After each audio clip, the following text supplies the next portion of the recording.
মুখামুখি হ'ব নেকি আজি আমাক এপিডিচিএলৰ মানুহ লাগে এপিডিচিএলৰ মানুহ লাগে তেওঁলোকৰ লগত আমি কথা দেখিছোঁ আমি কেইবাটাও সংগঠন ইতিমধ্যে আছে অনুসূচিত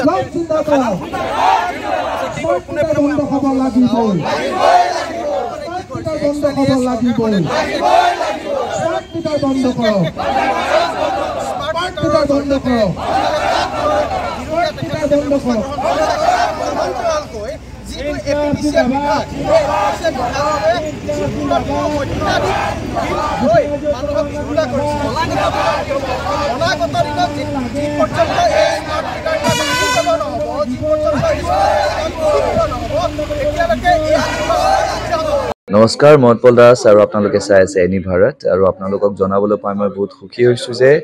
আমাৰ সকলোৰে মৰমৰ শ্ৰদ্ধা জুবিন গাৰ্গৰ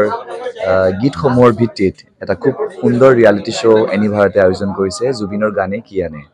এই প্ৰথম ছিজনটোত অডিশ্যনছ আৰম্ভ হ'ব আগষ্টৰ পৰা অসমৰ বিভিন্ন জিলাত গতিকে মই সমূহ কলাকুশলী বিশেষকৈ যিসকল প্ৰতিভাশীল গায়ক গায়িকা আছে আমাৰ সমাজত তেওঁলোকলৈ মই এটা আহ্বান জনাইছোঁ তেওঁলোকে প্ৰস্তুত হওক এই ৰিয়েলিটি শ্ব'ৰ বাবে আৰু তাৰিখটো হৈছে 15 আগষ্ট 2024 চন এনি ভাৰতৰ অডিশ্যন জুবিনৰ গানে কি আনে